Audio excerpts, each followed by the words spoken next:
We got some interesting news today for NBA 2K17. Polygon.com, they had a hands-on experience with the game and they wrote an article describing everything.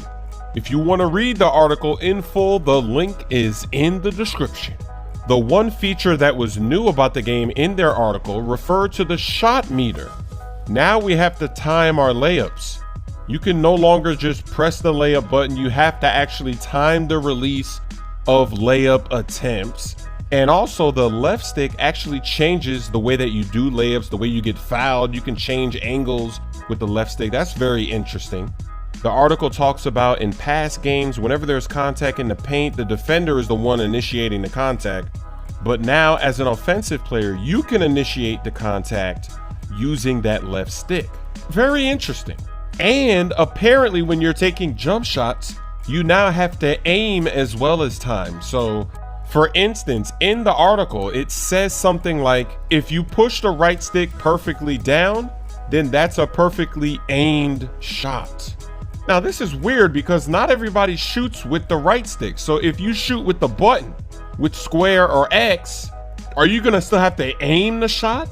I think this is unnecessary for the aiming of the jump shots and for timing of layups. I think both of them are just a waste of time, a waste of a feature. I don't see how it makes the game better.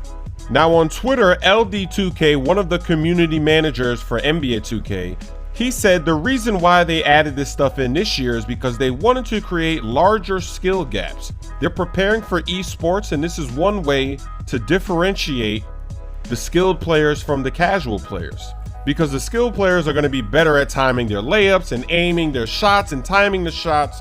So it just creates another gap, a skill gap, and that's what they're going for. In my opinion, my reaction, first impression right now, I just think it's a waste of a feature. I don't see how it helps the game. I haven't played the game though, so maybe when we pick up the game and play it, it won't even be a big deal. But right now, just hearing them describe it, I'm not a fan of either of these features. My concern with the jump shots in the game is making them more consistent, making jump shot releases better. Stop having releases that are useless, that are broken, that are too slow, that are easy to get blocked, that you can't time. That's what I want to hear. And then in regards to the layups, we already miss enough layups in this game. There's so many animations. Even if there's not an animation, if the defender's in the area, it's still possible to miss a layup.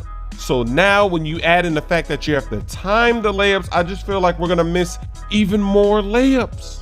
That's why when I play the game, a lot of times I'll just take a pull-up jumper. I'll avoid a layup, even though it looks clear, the coast is clear, the paint is pretty much wide open, but you just know that there's a chance you could get hit with an animation. And I would rather just avoid all animations. The more animations you avoid, the better off you're gonna be. It's so frustrating when you do a layup and you get fouled, because there's a lot of animations where you're clearly getting fouled, but they don't call the foul. Let me know what you think about this new shot meter, the feature for the jump shots, aiming the jump shots, and doing your own layups, timing the layups. Are you excited for this new feature, or do you think it's unnecessary? This should be a good discussion.